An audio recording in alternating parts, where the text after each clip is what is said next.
greet our friends everywhere with Chapter 10 of The Monk of Wittenberg, the story of Martin Luther. This is another in the series, Stories of Great Christians, and is brought to you by the Moody Bible Institute of Chicago.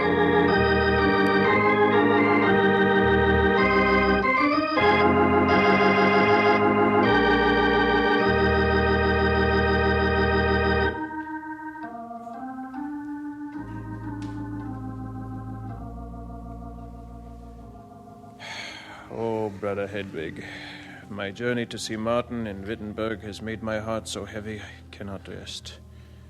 I had thought that returning to our cloister at Salzburg would bring me peace enough to think more clearly. But we carry our sorrows too faithfully to lay them down, even at home. Dear brother, Martin is no longer in such great danger. His hearing is to be in Augsburg, not Rome. You do not understand. You are so distressed. I should like to share your burden. Hedwig, over 100 years ago, the Czech preacher Jan Hus was causing disturbance in the church by preaching against indulgences. The Pope invited him to the Council of Constance to defend his views. He was even granted a safe conduct to the council by the emperor so that no harm would come to him. When he got there, you know what happened? Imprisonment, condemnation as a heretic, death at the stake when he refused to recant. You must not dwell on what happened to Hus. Surely Dr. Luther will be given a fair hearing. I am going to write Martin and advise him to seek asylum here with me at Salzburg. That would be a wise step for him to take, brother. Do you think he will do it? No.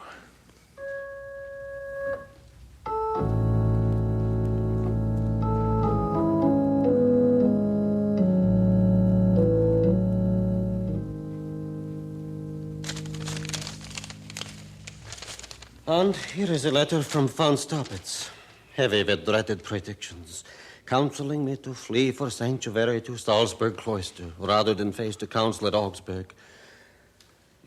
Half an hour ago, a messenger came from Count Albert with the warning that several powerful lords have sworn to seize me on the way to Augsburg to strangle or drown me. Count Albert bids me beware. I cannot help being moved by the concern of such friends, Melanchthon. But you are not moved in purpose. Tomorrow you leave for Augsburg? I'm like Jeremiah, a man of strife and contention. But the more threats increase, the more my joy is multiplied. I'm ready for death if it comes. My honor and my reputation have already been destroyed. One single thing remains, my wretched body. Let them take that. They cannot take my soul. Martin, if there's anyone whom I dearly love and embrace with my whole heart, it is you. I know you have to go. I shall pray for you constantly.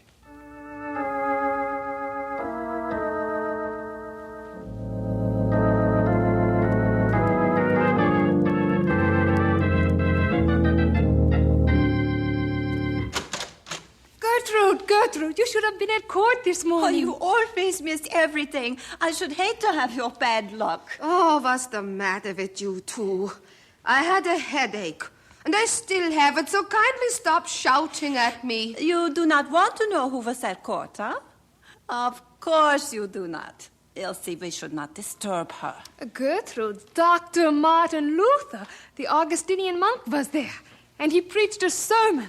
He's supposed to be a heretic. Why should I care about his old sermon? But it was against hypocrisy, Gertrude.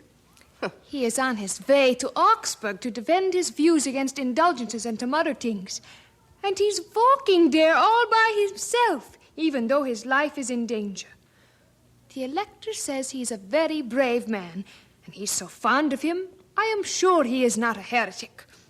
Why, he could hardly wait for him to get to Weimar. I heard Count Bosk telling his father that the elector is giving Dr. Luther money for his journey, but that he could not get a safe conduct for him from the emperor. You two make me sick. Always pretending you know something important. I'll be glad when he leaves Weimar.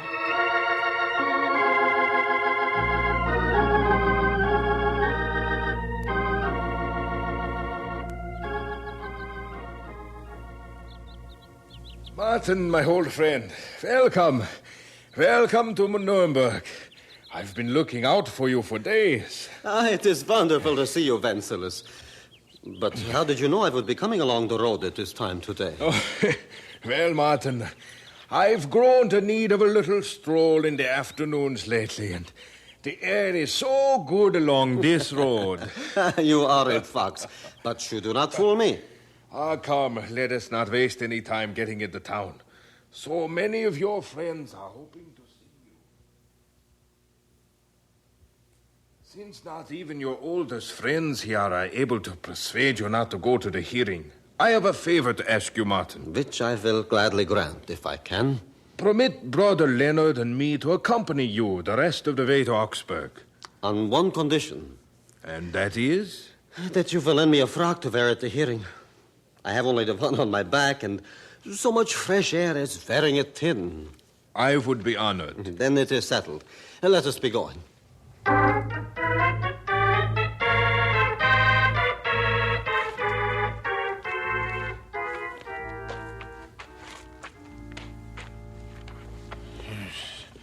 Dr. Luther, I finally have to admit it. I am tired. How far do you think it is to Augsburg now? The doctor's exhausted. We should not force conversation upon him. It is about 5 leagues to Augsburg. Look how he clenches his fists. Yeah. His face is wet with perspiration. Something is wrong. Martin, forgive me. Are you all right? Let us keep walking. It cannot be far. Martin, what is it? Are you in pain? My stomach. Awful pain. Martin, you must sit down. No. Sit down. Leonard, help me. I shall die. I shall never get to Augsburg. Please, have some water. What are we going to do? We are going to wait until a wagon comes along.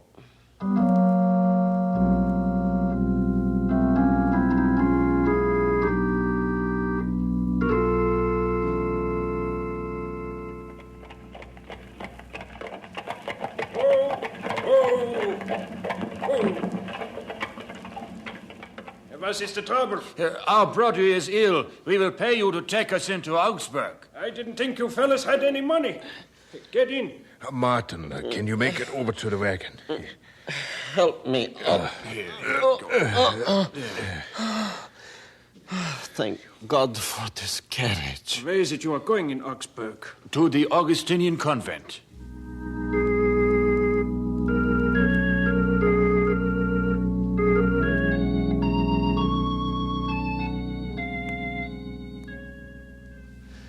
Brother Wenceslaus, many thanks for yesterday.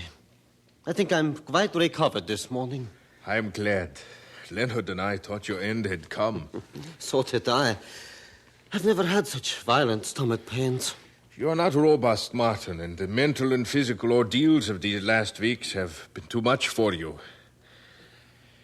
And to think it is all really only beginning. Can I help you with anything, Martin? Yeah, I want to show the legate the Vio all the respect his office deserves.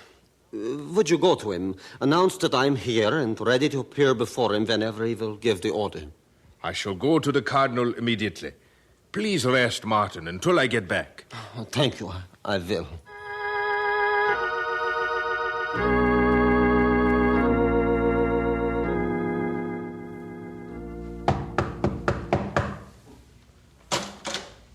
Yeah, brother?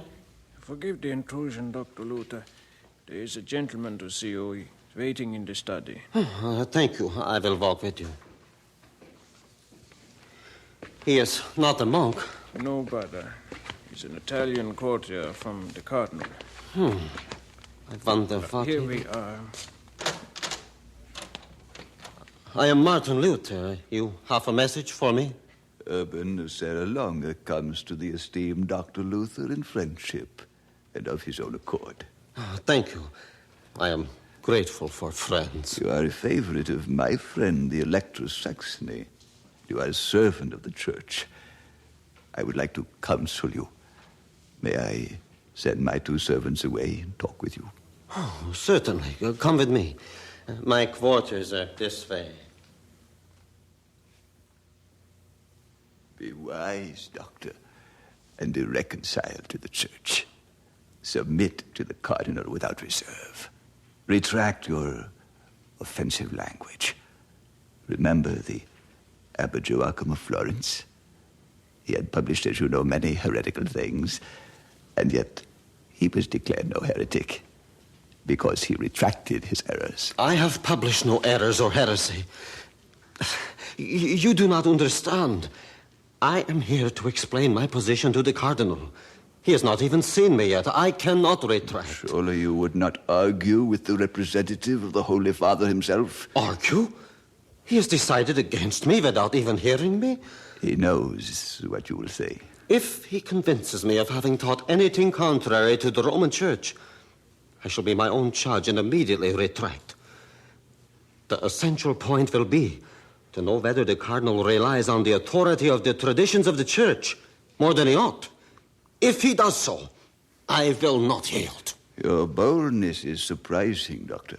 Perhaps I misjudge you, but I think you have come from the Cardinal to sound me out, and not as a friend. When you go back, tell the Cardinal that I am disposed to show all humility, to give proofs of my obedience, and to render satisfaction in those things in which I might have erred. Good. I shall hasten to the Cardinal. You will follow me presently. Everything will go well, and all will soon be settled. But you do not...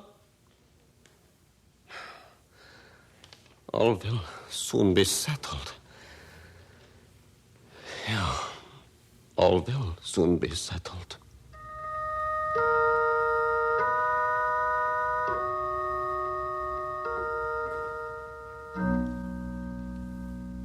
But why do you disregard the Cardinal, Dr. Luther? He is expecting you most indulgently. The whole matter lies in 7 letters. Retract. Come, you have nothing to fear. I will appear as soon as I have a safe conduct. How dare you to be so stubborn? I order you on the authority of the Cardinal to come with me. There will be no more delay. To think that an insignificant monk like you resists the order of the Pope's representative. I want to do my duty by submitting to the advice of my master's friends. I've been ordered to obtain a safe conduct. They feel this is my only guard against imprisonment. Dr. Luther, I have assured you that the Cardinal is kindly disposed toward you and ready to end this business in a friendly manner. Forget the request for the safe conduct. Your distrust will ruin everything. You are too persuasive. Oh, then you will come? No. I will wait and come with a safe conduct.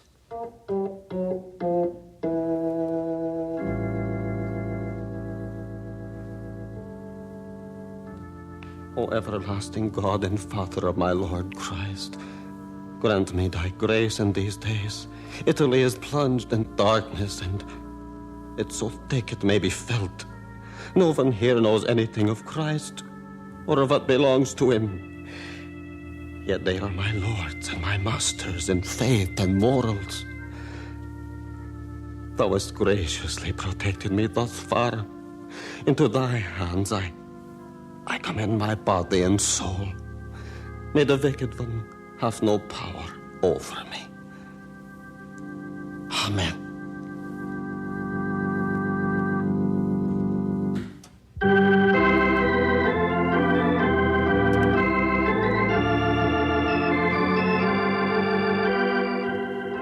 And so we conclude Chapter 10 of The Monk of Wittenberg, the story of Martin Luther.